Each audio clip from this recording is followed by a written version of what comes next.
2026 baseball season previews continue. This time we've got Bunkie High School and Panthers head coach Tyler Gremillion joins us to preview the 2026 season. And Coach, I'll start off with a kind of an exciting jamboree, kind of a parish festival tomorrow. Should be great weather. But catch us up on what y'all been working on, prepping for this season, and kind of how last year's team, which now is a lot of seniors, brings y'all into 2026. Yeah, so we've been focusing on mainly working with our guys on the mound with their control, trying to develop a few other guys to help us this year. We had one of our main pitchers last year who pitched a lot of innings for us. He graduated, but we are returning 3 of our starters from last year. So we got a few more guys in that mix of rotation.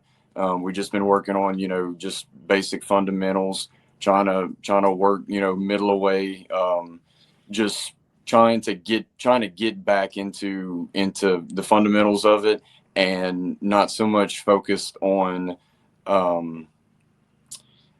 trying to hit bombs and like every kid likes to do nowadays, just base hits, move runners, put people in scoring position, steal bases, get runners in motion, trying to make defenses make mistakes. Yeah, and like you mentioned, a lot of those big innings end up being telling the story of a lot of regular season games, but sounds like and looks like you do have a lot of returning innings, or at least a lot of returning experience amongst your pitching staff. So in particular, is 2026 a year for y'all where pitching is going to lead you at least early on, or is that just something that you're going to focus on regardless? It's a mixture of both. We're going to lean on our pitchers very heavily. We have, like I said, Kane Milligan, who's returning, who was our district starter last year. We have Austin Fitzgerald, our sophomore, who threw a lot of meaningful innings for us. Parker Pilgreen threw some innings for us last year. He's going to have a bigger role in that starting rotation this year. And Lucas Mose, he got hurt halfway through the season with his elbow and had a little minor surgery over the summer, but he's a full go, so he'll be a big part in that rotation this year as well for us. So, and kind of looking at how these pitchers, those guys that you named, also fill out, your defense. It's not necessarily a situation where you've just got first baseman trading spots on the mound. You've got guys coming in from the outfield, from the corner and infield. So do you have a lot of defensive versatility to where y'all have worked on the fundamentals, like you mentioned, and guys can, move to those 1 through 9 spots and keep y'all's defense solid?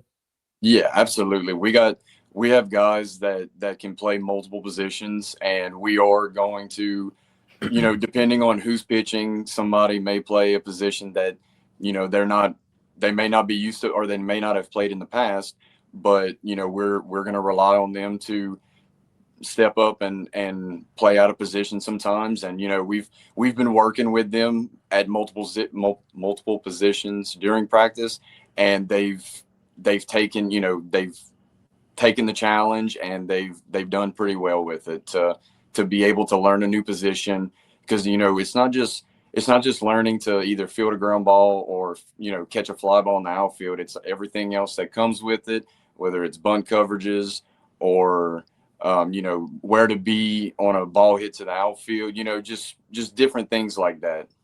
And we were talking earlier that kind of the youth program at Bunkie being an important part of how y'all build the varsity program. So is that kind of a mindset where you want guys at a young age to, hey, get on the mound and see if you can pitch, see if you can locate a little bit, and try different spots on defense, so that you're not coming in as just a catcher, just a center fielder? Is that an approach where y'all specifically do try to develop just total ball players? Yeah, absolutely. We got, like I said, we have 2 middle school teams with 20 kids, 10 each. And a lot of them, coming out of Little League and travel ball and all that, most of them, not all of them, but most of them were infielders. But we have a few guys that wanted to that was willing to play other positions. So now here that the season has started, they've been playing in the outfield or on, taking innings on the mound. Just that way, when they do get into high school, it's not a culture shock that, oh, hey, I have to go to the outfield. They've had experience there playing in middle school, so they're prepared for it once they get into high school. Yeah, so defense and pitching, like I said, got experience there, and I guess the standard is set for what they expect there. Looking at your offense, when it's y'all's turn to bat, we mentioned you got 6 returning seniors, but as far as ability to change games at the plate, who you be leaning on early to try to get your offense going?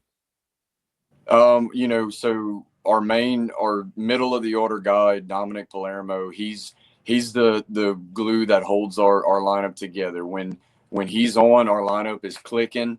We have Kane Milligan, who's been our leadoff guy for 3 years now. We rely on him very heavily to get on base and to move. He's fast on his feet, so he's able to steal bases. And we rely on those 2 guys to set the tone for the beginning of the game, and just let everybody else just follow in and do their job.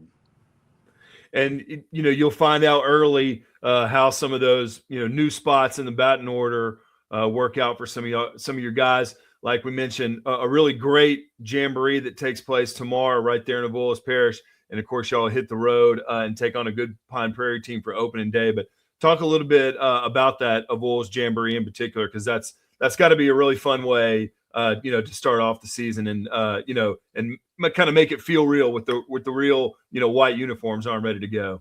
Yeah, absolutely. The jamboree has been going on for I don't know, probably 50 plus years now, and it's always a good time to get the three public parish schools together and get them here and see, compete against each other. Everybody's local, so we see each other. We're in us and Marksville are in the same district. Avoyelles, we still schedule them every year, so it's good to see what they got. That way, when we do play them later on down the road, it's a competitive game, and it's exciting for our boys, because a lot of them are friends, and so it's fun. It's fun to go out there and just compete against other guys that you see almost on a daily basis, on out on the town or whatever. Yeah.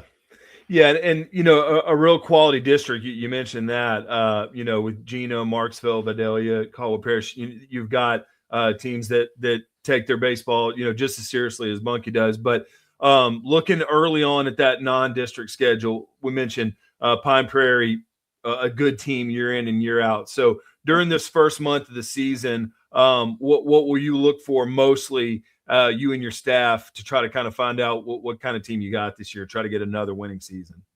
Well, like I said, we're just, we're trying to, we're worried about not worried, but we're focusing on, throwing strikes, filling up the zones, getting ahead in counts, and our pitchers working deep into games. As far as our hitting, like I said, we're trying to see, who can. We're still trying to figure out the order, who's going to hit where. So we're trying to see who can take command of that role and hit in the position that that we put them in. We have we got a tough few games early on in the season. We go to the Manny tournament first week, and we play some pretty tough teams over there. And it's always fun to go and compete against other good teams and see what you got. Yeah, well, senior leadership, a focus on the standard and the fundamentals, and guys willing to play as a team. That seems to be kind of the brand of Bunkie baseball, at least for 2026. So, Coach Gremillion, we appreciate your time helping us to preview your team this year. Like I said, got a great couple games and some great weather to start off 2026. So, look forward to covering the Panthers all spring. Absolutely. Thank you for having me. Yes, sir. Thanks so much.